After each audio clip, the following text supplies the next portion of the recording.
민수기 22장 1절에서 7절까지 말씀입니다. 민수기 22장 1절에서 7절까지.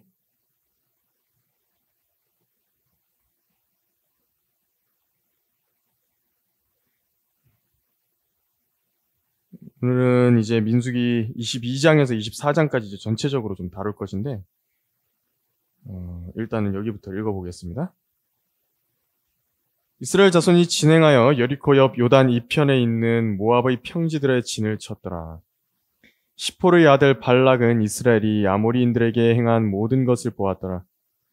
모압이 백성들을 몹시 두려워하였으니 이는 그들이 수가 많기 때문이다. 모압이 이스라엘 자손을 인하여 고민하더라. 모압이 미디안의 장로들에게 말하기를 이제 이 무리가 마치 소가 들의 풀을 핥아먹음 같이 우리 주위에 있는 모든 것을 핥아먹으리라 하니 시포르의 아들 발락이 그때 모압인들의 왕이었더라. 그러므로 그가 프돌로 부올의 아들 발라함에게 사자들을 보냈는데 그곳은 그의 백성의 자손의 땅 강가에 있더라. 그를 불러 말하기를 이집트에서 나온 한 백성이 있는데 보라 그들이 지면을 덮으며 우리 맞은편에 거하는도다. 그러므로 내가 너에게 청하노니 이제 와서 나를 위하여 이 백성을 저주하라. 이는 그들이 나에게 너무나 막강함이라. 혹 내가 우세하여 우리가 그들을 쳐서 내가 그들을 이 땅에서 쫓아낼까 함이니 이는 네가 축복하는 자는 복을 받고 네가 저주하는 자는 저주를 받는 것을 내가 알미라 하더라. 모압의 장로들과 미디안의 장로들이 그들이 손에 점값을 들고 떠나 발람에게 이르러 발락의 말을 그에게 고하니 라고 말씀하셨습니다. 제가 잠시 설교 위해서 기도하겠습니다. 하나님 아버지, 지금 저희는 구약 중에서도 좀 난해한 이런 본문에 도달했습니다. 하나님께서 지혜를 허락하여 주셔서 이 본문과 또 발람이라는 거짓 선지자가 가지고 있는 특징들에 대해서 지금 이 시간 성도들이 잘 인식하게 해주셔서 가짜 목사들의 특징을 잘 분별할 수 있도록 도와주십시오. 감사를 드립니다. 이 한 시간 주님 손안에 의탁드리오며 저를 성령으로 충만하게 채워주시고 마귀의 계략으로부터 보호해 주십시오. 우리 주 예수님의 이름으로 기도했습니다. 아멘. 오늘 오후 설교의 제목은 가짜 목사의 특징입니다. 가짜 목사의 특징.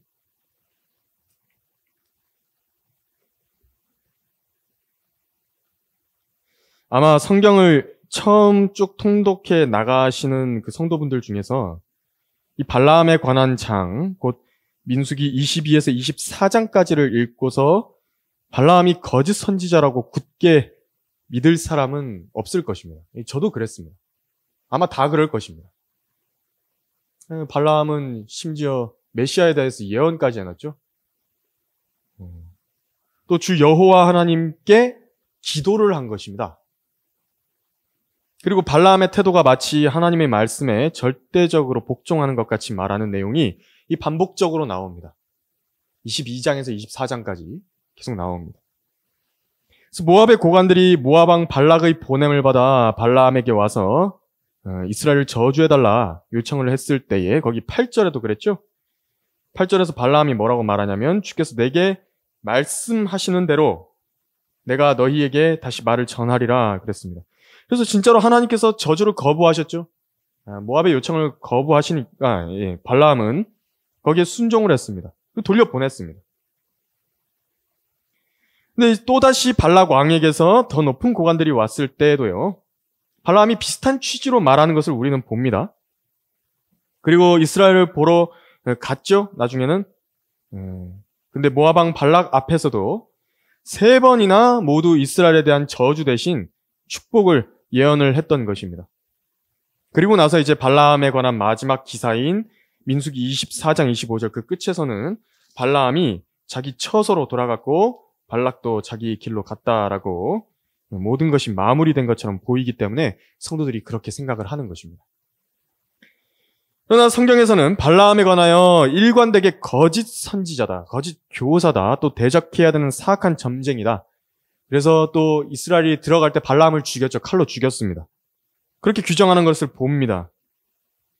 여기서 우리가 알 수 있는 점은 거짓 선지자와 주 하나님께서 보내신 참 선지자는 구분하기가 매우 어렵다라는 점을 알 수 있습니다. 우리조차도 성경을 처음 읽을 때에 발라함에 대해서 좋게 보았던 게 아니겠습니까? 우리조차도 그랬다고요. 왜 발라함이 문제인지, 왜 하나님께서 그렇게 혐오하시고 싫어하시는지 우리가 성경적으로 규명하지 못한다라고 한다면요, 지금 우리의 가치관이나 분별 역시도 마찬가지로 성경적인 올바른 기준으로 잡혀져 있는 것이 아니라는 것을 알 수 있는 것입니다. 이렇게 되면 뭐가 문제냐니까요. 언제라도 양의 옷을 입고 나오지만 그 속은 약탈하는 일이인 거짓 선지자들에게 속게 되어 있다는 것입니다. 거짓 선지자들을 조심하라. 그들은 양의 옷을 입고 너희에게 나오나 속은 약탈하는 이리들이라. 마태복음 7장 15절에서. 그래서 이들을요, 이런 사람들을 하나님의 말씀을 근거로 해서 분별하는 것은 너무 중요한 일입니다. 이런 거짓 교사 하나를 잘못 만나면요, 한 사람의 일생을 완전히 말아먹을 수 있습니다. 완전히요. 그 사람이, 그 거짓 목사가 무슨 건강식품을 사라고 해가지고 그 하나님의 말씀이라고 그렇게 생각을 한 것입니다. 그래서 그게 축복인 줄 알고 막 건강식품 몇백 박스를 갖다가 덜컥 구매를 해버리는 겁니다. 하나님의 일을 해야 되니까 돈을 얼마씩 교회로 갖고 와서 헌납하라고. 그렇게 하면 그대로 하는 것입니다. 심지어요, 간음과 음행을 하는 것을 하나님의 뜻이라고 이름 붙여가지고 그렇게 가짜 목사들이 과부들의 집을 삼키기도 하는 것입니다. 속으면 완전히 망하는 것입니다. 이번 설교는 발라함이 어떤 인물인지 그 시대의 거짓 선지자가 가졌던 특징 3가지를 성경이 말씀하시는 것인데 그것을 살펴볼 것입니다. 이것은 가짜 목사와의 특징과도 일치하기 때문에 우리가 올바른 분별을 가질 수 있습니다. 오늘날에도 적용될 수 있는 그 분별입니다. 그래서 이번 설교의 주 타겟은 사실 1차적으로 설교자들입니다. 제가 받을 교훈이죠. 그러니까 거기에 집중이 많이 되어 있다는 것을 감안하시고 각자의 영적인 교훈들을 이 설교에서 믿음의 분량에 따라서 받으시면 되겠습니다. 가짜 목사의 특징 첫 번째로 발라함의 길을 따른다라고 성경은 말씀을 하셨습니다. 가짜 목사들은 발라함의 길을 따릅니다. 잠깐 여기 손가락 끼워두시고 베드로 후서 2장 15절 16절로 잠깐 갔다가 오시겠습니다. 이번에는 이 신약과 이렇게 대조하면서 민수기 본문을 대조하면서 같이 볼 것입니다. 베드로 후서 2장 15절 16절을 한번 보시면요. 베드로 후서 2장은 거짓 선지자들에 대한, 거짓 교사들에 대한 장이죠.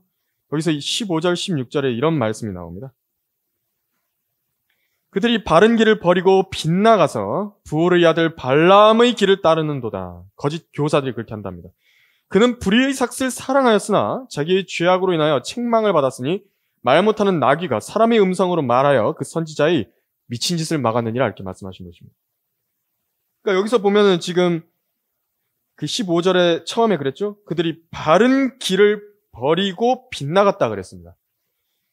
그러니까 처음에는 잘 있었단 말입니다.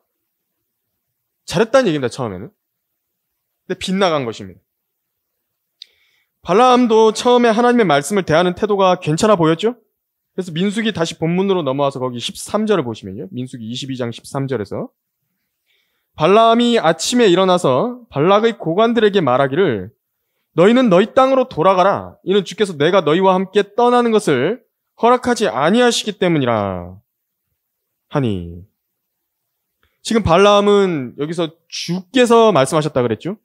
그러니까 여기 지금 대문자 고딕으로 되어 있는 주, 곧 여호와 하나님에 대해서 알고 있습니다.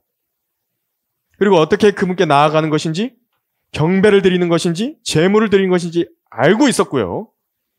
복과 저주의 간구를 드릴 때 심지어 효력이 있었다 그랬습니다. 그렇죠? 복을 축복하면 복을 받고 저주하면 저주를 받았습니다. 이 말은 쉽게 말해서요, 기도의 응답을 받았던 사람이라는 말이죠. 그런데 여기서 이제 문제가 발생합니다.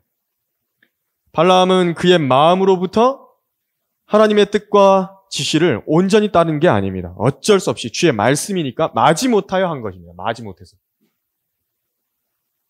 내가 선지자이긴 한데 주님의 명령이 마음에 들지는 않는데 시키시니까 내가 한다. 그런데 여기서 그쳤다라고 하면 그렇게 나쁜 것은 아닙니다. 여기서 딱 그쳤다라고 하면. 하지만 발람은 여기서 이제 더 나아가 버립니다.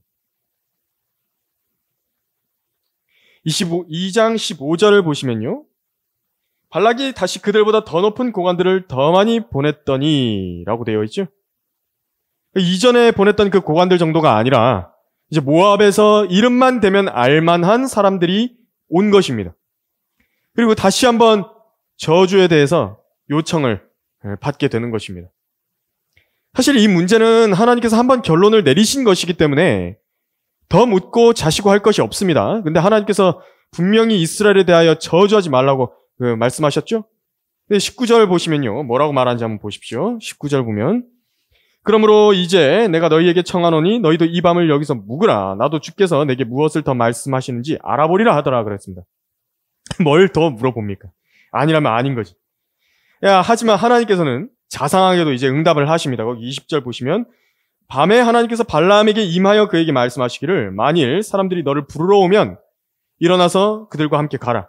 그러나 너는 내가 너에게 하는 말만 할지니라 하시니 이렇게 되어 있습니다.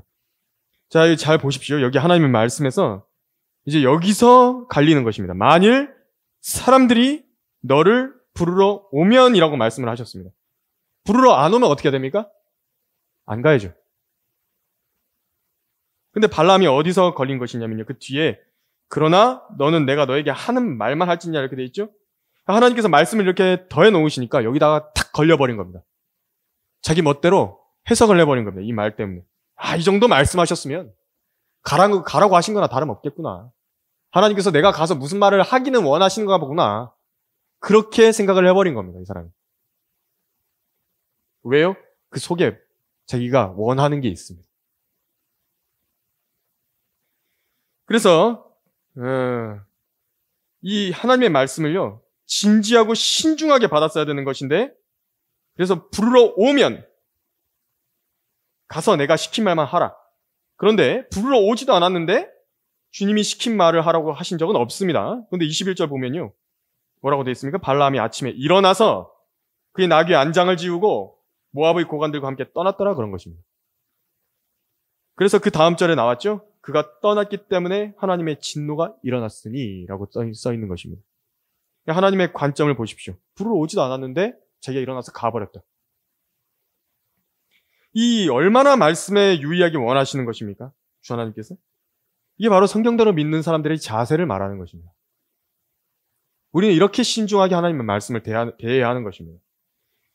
또한 신실한 설교자들의 말씀을 대하는 태도가 이래야 되는 것입니다. 우리는 이전에 그 제도권 교회라든지 성경이 말씀하지 않은 그리스도인 신앙에 관한 자세에 대해서 익혀왔던 모든 것들 다 버려야 됩니다. 예전에 갖고 있었던 거. 그래서 인간적인 생각으로 만들어냈던 하나님과 성경이 계시한 하나님은 이렇게 다른 것입니다. 하나님의 종에게 시키는 말이요. 이렇게 중요한 것입니다.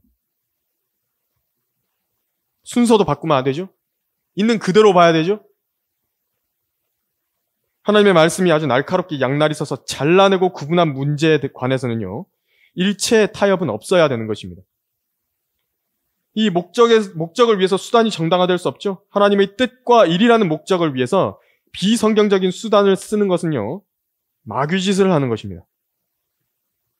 왜 하나님의 사역자라고 자처하는 자가 발라함처럼 자기 마음대로 주께서 기뻐하시는 일, 하나님의 일을 정의를 내리죠? 엄밀한 말씀의 잣대로 정의를 내려야 될 거 아니겠습니까? 근데 자기 나름대로의 경험, 판단으로 대충 넘겨짚고 가는 것입니다. 그냥. 그런데 우리가 아까 읽었던 베드로후서 2장 15절, 16절에 의하면 왜 그러는 것인지 명확하게 말씀하십니다. 불의의 삭슬, 사랑했다. 돈이 된다든지, 자기 목사 주머니에 들어올 그 콩고물들이라든지, 그런 게 조금이라도 자기에게 떨어질 거를 염두를 해두고 일을 하는 것입니다. 하나님의 사역을 한다는 수많은 사람들이 있죠. 그들이 왜 성경으로 사역자 자신이 말하는 그 하나님의 일들이라는 것을 정확하게 재지 않고요. 또 그 일들을 재어보는 데 필요한 잣대인 올바른 성경이 있어야 되는 것인데 왜 또 그 성경이 변개된 것이든 변개되지 않은 것이든 별로 차이가 없다. 그런 이야기를 하는 것이냐. 뭐 별 희한한 교회 행사들을 다 만들어가지고 성도들한테 짐을 지우고 황금봉투 100여 종 이상을 만들어내는 것인가? 성경은 단언합니다. 돈을 사랑해서 그런 것이다. 불의의 삭슬 사랑해서 그런 것이다. 이것이 거짓 선지자 발라함의 길이었습니다. 그 사람의 입에서요, 아무리 하나님께서 말씀하신 것을 내가 행하는 것이다. 하나님께서 무엇을 말씀하시는 것만 내가 하는 것이다. 하나님께서 허락하지 않으시면 나도 하지 않는 것이다. 그렇게 말을 한다 하더라도요, 물론 그 말 자체는 아름다운 말이죠. 다 그렇게 해야죠, 진짜 종들이. 그런데 그 액면 그대로 평가 자체를 하면 안 됩니다. 그렇구나. 좋은 말이구나. 하고 받아들이는 건 괜찮은데, 근데 정말 그 사람이 그렇게 행하느냐? 그건 다른 문제입니다. 이걸 구분하지 못하면요, 속는 것입니다. 그럴싸한 말에 속는 것입니다. 하나님께서 분명히 이스라엘이 복받았으니까 저주하러 가지 말라. 못 박아 놓으셨는데, 거룩한 척 거짓말하면서 정작 자기가 하는 행동은 이스라엘 향해서 저주할 거리가 있는지 발견하려고 지금 나귀를 타고 가고 있는 것입니다. 왜? 불의의 삭 때문에. 자기가 하나님의 선지자라고 한다면요, 또 하나님의 사역자라고 한다면 그분이 주시는 마땅한 삭이 있습니다. 그것은 그분께로부터 받는 것입니다. 근데 거기서부터요, 뭔가를 더 초과해서 받아내고 싶다고. 이것이 불의의 삭시입니다. 이걸 기대하면서 하나님의 일이라고 거기다가 이름 붙여놓는 것입니다. 그 사람을 따라가는 불쌍한 양무리들은 속을 수밖에 없죠. 발라함이 그랬던 것처럼 분명히 그 사람이 기도해주니까, 그 목사가 기도해주니까 뭐 응답이 됐었다고. 그럼 도대체 누가 회중 가운데서 반기를 들면서 그 사람의 말이 잘못됐다고 그렇게 판단하겠습니까? 이런 종류의 심판과 분별을 위해서 뭐가 필요하냐니까요. 이 양들은 그래서 잘 할 수 없습니다. 회중들은 잘 못합니다. 하나님께서 보내신 진짜 사역자들이요, 공개적으로 소리를 질러야 된다고. 그 사람은 가짜 목사라고, 거짓 교사라고, 그 정체를요, 강단에서 그 이름을 거명해 가면서 이야기를 해줘야 되는 겁니다. 그 사람 조심하라고. 그 사람 멀리 떨어지라고. 그 사람 따라가면 안 된다고. 안 그러면 누가 이런 이야기를 해주겠습니까? 가짜 목사의 특징 두 번째로 발라함의 잘못을 실행한다라고 했습니다. 그 유다서 1장 11절도 한번 보시겠습니다. 요한계시록 앞에가 유다서죠? 요한계시록 앞에 유다서 1장 11절에 나와 있는 말씀이 있습니다. 거기서 이제 발라함의 잘못이라는 것을 말씀을 하십니다. 서로 다른 것입니다. 어떻게 다른 것인지를 이제 함께 상고해 볼 건데요. 거기 유다서 1장 11절에서 그들에게 화 있으리라. 이는 그들이 카인의 길로 갔고 또 상을 위하여 발라함의 잘못을 따라 탐욕스럽게 달려갔으며 코라의 모반으로 멸망했음이라 그랬죠. 상을 위하여 발라함의 잘못을 따라 탐욕스럽게 달려갔다 그랬는데요. 이것은 지금 나귀를 타고 가는 상황을 말하는 게 아닙니다. 제가 이것은 설명을 좀 드리겠습니다. 처음에 발라함은 나귀를 타고서 이스라엘을 저주하려고 길을 갔었습니다. 그런데 주의 천사가 나타났죠? 그 앞에 나타나는데 발라함은 그걸 못 알아봤습니다. 나귀는 알아본 겁니다. 그래서 발라함을 어떻게 했냐니까 거기 이제 가는 길에서 비껴나가가지고 담이 있는 다른 길로 태워갔습니다. 거기에서 주의 천사가 막아서가지고 발라함에게 경고하죠. 이 발라함은 나귀에게 고마워해야 했습니다. 왜냐하면 거기 민수기 22장 33절에서 주의 천사가 말씀합니다. 내 나귀가 나를 보고서 내게서 이렇게 3번이나 돌이켰느니라. 나귀가 내게서 돌이키지 않았더라면 지금쯤에는 내가 너를 분명히 죽이고 나귀는 살렸으리라. 너무 무서운 말이죠. 그래서 발라함은 두려웠기 때문에 당장 자기가 죄를 지었다고 엎드려가지고 자백을 합니다.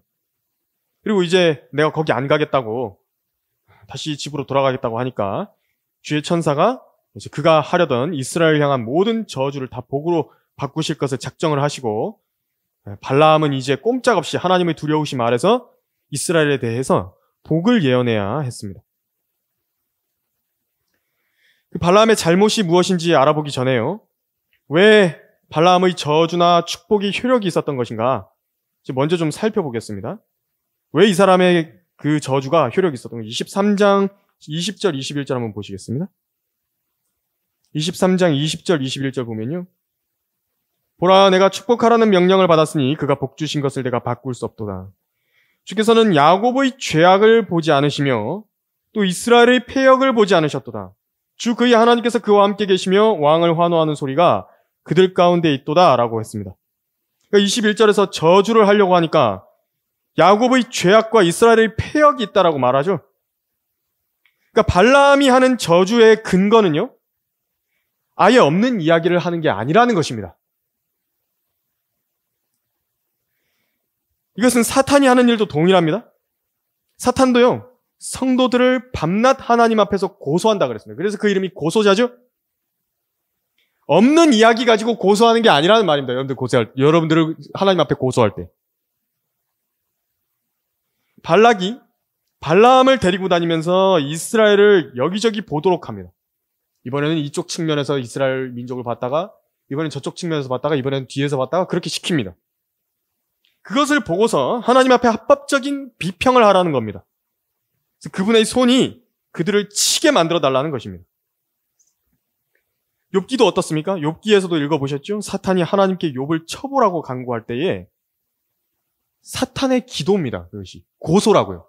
그런데 합당한 시험의 이유를 제시하면서 하나님을 움직이는 겁니다. 욥기 1장 9절, 2장 5절에서 그렇게 했습니다. 사탄이 그렇게 하나님 앞에 우리를 고소하는 겁니다.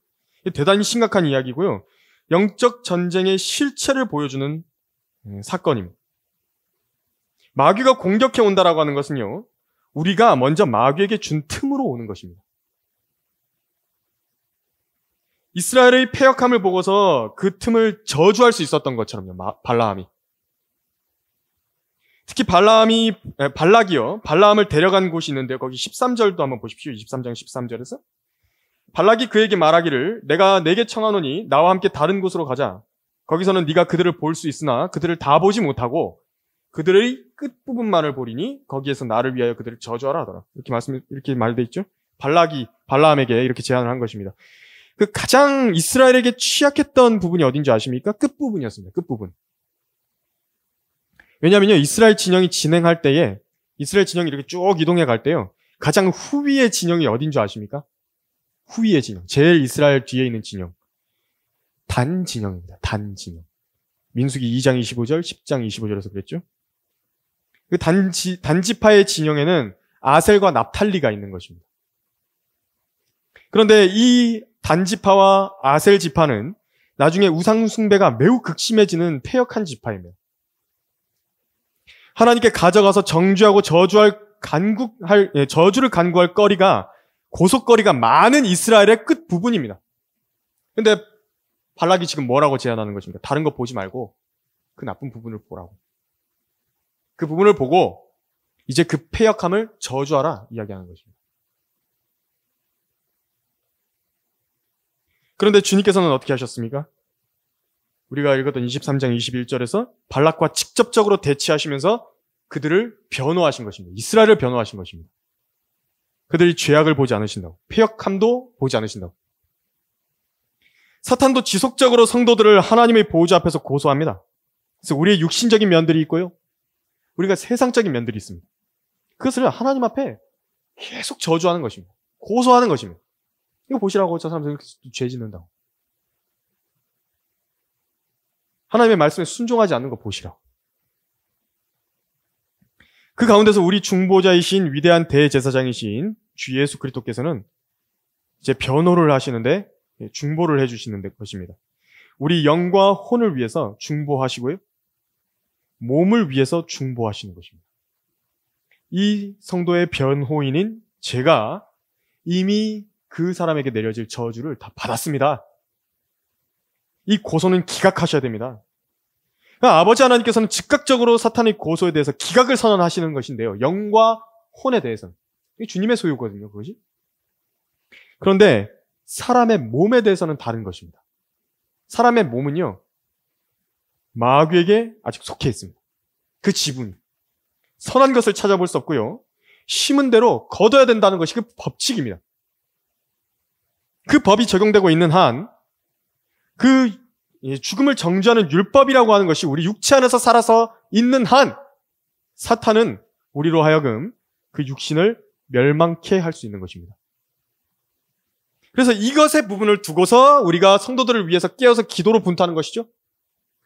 우리가 이 부분 때문에 성도들을 위해서 서로 함께 중보하고 기도하는 것입니다. 영적 전쟁에서.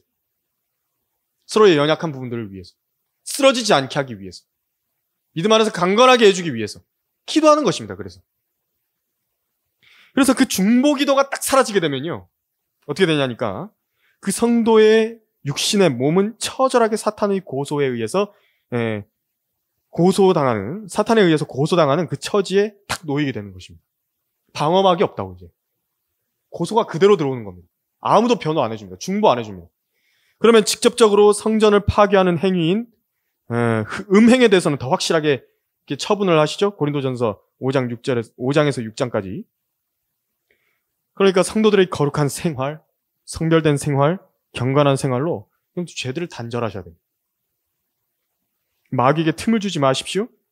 화를 내되 죄는 짓지 말고 해가 지도록 분노를 품지 말고 마귀에게 틈을 주지 마십시오.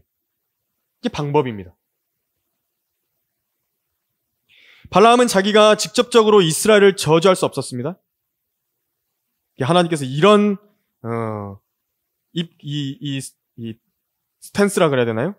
이런 자세를 갖고 계셨기 때문에, 이런 입지를 가지고 계셨기 때문에 이스라엘에 대해서 직접적으로 저주 못했습니다. 그 발라함으로 하여금 그 부분에 대해서 고소하지 못하도록 입을 막아버리셨다. 그리고 민수기 24장 25절로 이제 넘어가 보면은 거기에서 발라함은요, 발락을 떠나서 이제 돌아가죠? 이제 집에 돌아갔습니다. 근데 직접 하지는 못했는데, 그 집에 돌아가 놓고 보니까 발락이 제시한 상이요, 너무 탐나는 것입니다. 일생일대에 이런 기회는 놓칠 수가 없는 겁니다. 이 발라함이. 일확천금의 기회입니다. 여러분, 나아만의 문둥병을 고쳐줬던 그 엘리사와 그의 종 게하시의 사례를 기억하십니까? 엘리사가 나아만을 낫게 해준 다음에 아무것도 받지 않았습니다. 그리고 돌려보냈는데 이제 가는 길이었습니다. 그런데 나아만이 가는데 보니까 누가 막 달려오는 겁니다. 게하시가 달려온 겁니다. 그 엘리사의 종 게하시가. 거기서 게하시도 달려갔다라고 열왕기하 5장 21절에서 말씀하는 것입니다. 달려가서 상을 요구했죠. 발라함도 마찬가지였습니다. 유다서 아까 읽었던 그 본문에 뭐라 써있냐면 상을 위하여 달려갔다라고 한 것입니다. 게하시처럼. 근데 이번에는요, 제지해주는 나귀가 없습니다. 자기 발로 달려간 겁니다. 사람의 음성으로 미친 짓을 막아줄 나귀도 일부러 탁 배제해놓고 상을 위하여 달려간 것입니다. 이게 발라함의 잘못이라는 것은 바로 이렇게 민수기 24장 25절 이후에 이렇게 집으로 돌아간 다음에 다시 발락을 자기 발로 찾아간 것을 말하는 것입니다. 달려갔습니다. 그때. 그리고 자기 저주의 전략을 발락에게 가르쳐 준 것입니다. 컨설팅 해준 거죠. 그리고 컨설팅 비용을 받았습니다. 이 가짜 목사들은 자기에게 미친 짓을 경고해 줄 수 있는 사람의 음성으로 말하는 나귀를 배제합니다. 그걸 알아야 됩니다. 목사라고 이제 교회에서 무소불위의 권위를 행사하죠. 근데 영적 권위를 행사하는 것은 적절한데 이제 넘어서가지고 거기서 이제 인간적인 권위까지 막 행사하면서 그렇게 사용하는데 맞들려 버린 겁니다. 대우받고 교회 성도들한테 막 인사받고 대접받고 맞들려 버린 겁니다. 그러니까 그게 맞들려 버리니까 이제 누가 직언하면 듣기 싫거든요. 그래서 아예 원천 봉쇄를 해버리는 겁니다. 아예 못하게. 견제 수단인 것들 다 없애버립니다. 나귀를 없애버립니다. 말하는 나귀 그런 거 없애버립니다. 유승복이라든지 백정현이라든지 김재혁이라든지 윤경원이라든지 디오트레페 성경교실이라든지 다 보십시오. 전부 자기를 파송한 교회와 자기가 배운 스승 그리고 동료 목회자들로부터 직언을 듣고 쓴소리 듣는 게 싫다 그래가지고 그냥 나간 겁니다. 그리고 이제 자기가 알아서 하는 겁니다. 다 마음대로. 그 귀한 나귀의 음성을 버려놓고요. 이게 자기를 바로잡을 수 있는 기회거든요. 그 목사들 가운데 누가 그런 이야기 해주겠습니까? 그 설교 들어봤는데 그 교리적으로 잘못된 거라고. 이런 거 이렇게 좀 해줬으면 이렇게 해야 된다고. 그 설교자들이나 그렇게 좀 해주는 거지. 누가 그런 이야기를 해줍니까? 그런데 그걸 배제해버리는 거예요. 알아서 하겠다고. 혼자 하겠다고. 그리고 뭐라고 이야기하는 줄 아십니까? 이 사람들이? 자기들을 통제할 수 있고 자기들에게 명령을 내릴 수 있고 자기들이 들을 수 있는 것은 오직 하나님의 말씀뿐이다. 그렇게 이야기를 하는 것입니다. 그리고 이제 다른 사람들이 이렇게 조언을 좀 해주면요. 필요 없다고. 가짜 목사들입니다. 가짜 목사들. 가짜 목사의 특징 세 번째로 발람의 교리를 가르친다 그랬습니다. 거기 요한계시록 2장 14절도 한번 보시겠습니다. 요한계시록 2장 14절로 한번 뛰어넘어가 보시면 요한계시록 2장 14절입니다.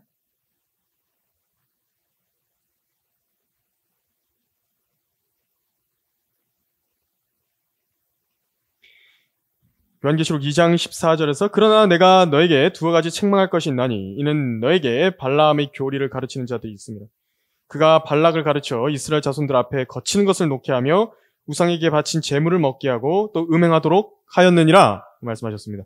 그러니까 발람이 발락에게 가르쳐준 교리의 구체적인 내용이 무엇이냐니까 하나님께서 이스라엘을 치실 수밖에 없도록 만들 방법을 실행할 것을 이제 교사를 한 것입니다. 그 내용이 이제 민수기 다시 돌아오셔서 본문에서 보면 이제 25장의 1절에서 3절까지 나오는 내용이 그것입니다.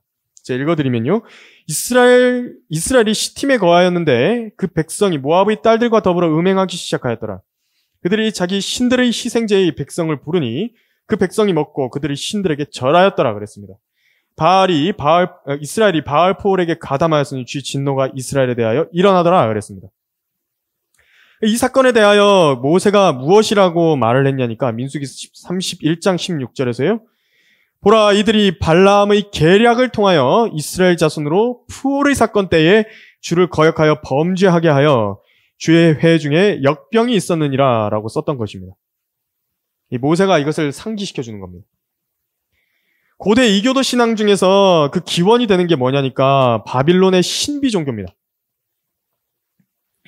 그게 뭐냐면 이제 점성술을 이제 쓰면서 이제 그 하늘에 떠 있는 그 별들을 보는 것입니다. 그러면서 이제 생명의 잉태 기간인 2월, 3월경에 이슈타르라고 하는 어머니 여신에게 경배가 드려지는 것입니다. 이슈타나 뭐 아슈타롯, 아스타롯 이런 것입니다. 성경에서 자주 읽어보셨죠? 그 동일어입니다. 근데 그때예요. 음행이 함께 동원이 되는 것입니다. 이 여신에게 경배할 때. 이것에 상징하는 것이 뭐냐니까 이 번식과 번영의 상징으로 선물이 되는 달걀과 토끼입니다. 이스터 달걀과 토끼. 이것이 지금 교회들에서 부활절을 지킨다라고 말하는 바로 그때입니다. 이 고대 바빌론 종교에서 유래한 것입니다. 그때예요. 음행을 저지른 다음에 2월 3월경에 10개월이 지나서 아이가 출생하게 되는 때가 언제냐니까 크리스마스인 12월 25일입니다. 이것이 이제 바빌론의 여신인 이슈타르가 죽은 자신의 남편인 님롯, 님롯이 다시 잉태돼서 환생해서 태어났다 라고 하여서 기념하는 축일이었습니다. 크리스마스는. 그 아이의 이름이 뭐냐니까 탐무즈입니다. 이 아이를 가리켜서 바빌론 이교도들이 이름을 지었는데 뭐라고 이름을 지었냐니까 여자의 씨라고 이름을 붙인 것입니다. 페르시아어로 씨가 뭔지 아십니까? 제로라고 불립니다.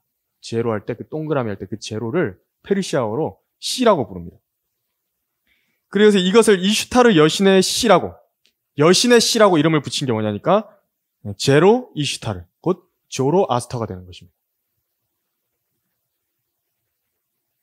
이것이 이제 철학자인 니체가 쓴 책 있죠? 철학자 니체가 짜라투스트라가 이렇게 말했다라는 그 책 있죠? 거기에 짜라투스트라가 이 조로아스터입니다.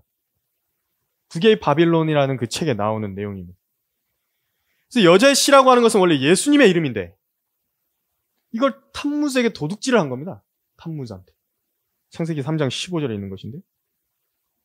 그래서 예수님의 탄생과는 전혀 관계가 없는 12월 25일이 기독교에서 받아들여져 가지고 이교도 신앙과 짬뽕이 된 겁니다.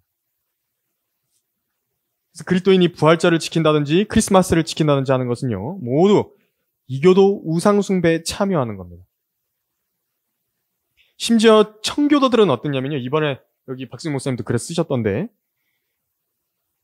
이 크리스마스를 지키면요, 징계했다 그럽니다. 청교도들은. 법적으로. 청교도 신앙을 이어받았다고 말하는 우리나라 개신교계에서 그 왜 크리스마스를 지키는지 이해가 안 되는 것입니다. 의아스러운 것입니다. 왜 그런 것이죠? 그 목사들이 가짜라서 그렇습니다. 더러운 이익 때문에 가르쳐서는 안 될 것들을 가르쳐서 집들을 온통 뒤집어 놓는 그들의 입을 막아야 될 것이라. 디도서 1장 11절에서. 교회 헌금 수입에 지장이 생기는 일들이거든요. 그러나 비성경적인 실행이라 할지라도 이것이 논란이 된다든지 이단 논쟁이 붙는다든지 문제가 생겨가지고 교회 회원들이 떠날까봐 교회 잘 안 나올까봐 그것에 대해서 일부러 말 안 하는 것입니다. 분명히 다뤄야 될 주제가 있는데 회중이 듣기 싫어하더라도 다뤄야 하는 중요한 진리들이 있다는 것입니다. 성경에. 그러니까 하나님께서 그걸 다루라고 하시면 꺼내서 해야 되는데 안 합니다. 지옥이라든지 심판이라든지 징계라든지 순종이라든지 권이라든지 이런 주제에 대해서 설교 안 합니다. 그리고 교회 수입에만 직간접적으로 유익이 될 만한 것들만 골라가지고 가르치는 겁니다. 이것이 바로 발라암식 영업 비밀입니다. 사람들의 가려운 귀를 긁어주는 일을 하는 것입니다. 이제 이게 노골화되면 뭐가 나오냐니까 거기서 순복음이 나오는 것이고요. 은사주의가 나오는 것이고 번영신학이 나오는 것입니다. 거기에서. 때가 이르리니 사람들이 건전한 교리를 견디지 못하고 그들 자신의 정욕에 따라 가려운 귀를 즐겁게 해줄 선생들을 많이 두리라. 또한 그들의 귀를 진리에서 돌이켜 꾸며낸 이야기로 돌리리라. 육신의 더러운 정욕들이 끌리는 교리를 개발해냅니다. 이스라엘의 경우는 그것이 음행이었던 것입니다. 하나님은 사랑이신데 그 사랑은 생명을 낳게 한다. 그러니까 남녀 간의 음행만큼 사랑과 생명이라는 본질이 더 잘 드러나는 것은 없다. 그렇게 가르쳐버리는 겁니다. 이게 바로 바빌론 신비 종교의 실제 교리입니다. 이것은 극단적인 사례이긴 하지만요. 청중을 만족시키려는 목적의 설교의 최종 정착지는요. 다 이것입니다. 그래서 순수하고 건전한 교리를 변개하거나 부패시킴 없이 잘 가르쳐야 되는 것. 이것이 바로 신실한 청지기로서의 표식이 되는 것입니다. 가짜들은 이렇게 안 합니다. 가짜 목사들은 이렇게 안 합니다. 결론을 말씀드리겠습니다. 그래서 우리가 간증을 지키고 영적 생명력을 지키기 위해서는 발라암 같은 거짓 선지자, 거짓 교사는 해내야만 하는 것입니다. 거짓 목사들 말입니다. 그 사람이 발라암과 같이 불의의 삭스를 사랑하냐? 돈을 위해서 탐욕스럽게 달려가더냐? 그거 살펴봐야 됩니다. 하나님의 말씀을 거짓되이 대하느냐? 아니면 신중하고도 엄밀하게 대하느냐? 알아야 되는 것입니다. 하나님께서 말씀하시는 것만을 말하는 것이라고 해가지고요. 그 사람이 입에 발린 소리 한다 그래가지고 그걸 그냥 곧대로 다 믿어주면 안 되는 것입니다. 히브리서 13장 7절에서는 우리가 그래서 어떻게 해야 되느냐 나옵니다. 하나님의 말씀을 너희에게 들려주고 너희를 다스리던 자들을 기억하고 그들의 행실의 결과를 관찰하여 그들의 믿음을 따르라 말씀하셨습니다. 설교자나 목회자도요, 그 자신도 자기 안에 돈을 사랑하는 마음이 있느냐, 베드로후서 2장에 말씀한 그 음욕에 가득 찬 눈을 가졌다든지 마음이 탐욕으로 단련된 것은 아닌지 계속해서 그 자신들을 돌아보고 주의해야 되는 것입니다. 바른 길을 버리고 빗나가는 것은 아닌가. 사람을 의식하고 아첨하는 설교를 하는 것은 아닌가. 아주 주의해야 되는 것입니다. 그래서 바울은 경고합니다. 그러므로 너희 자신을 조심하고 모든 양떼에게도 그리하라. 이들을 위하여 성령께서는 너희를 감독자들로 세우셨으며 하나님께서 자신의 피로 사신 하나님의 교회를 돌보게 하셨느니라. 사도행전 21장 28절에. 여러분들 오늘 이 설교를 다 잘 들으시고 마음에 새겨 놓으신 다음에 가짜 목사들 잘 분별하시고 또 그렇게 자신의 간증과 영적 생명력을 꾸준히 지켜나가시길 바라는 것입니다. 설교를 마치겠습니다. 기도하겠습니다.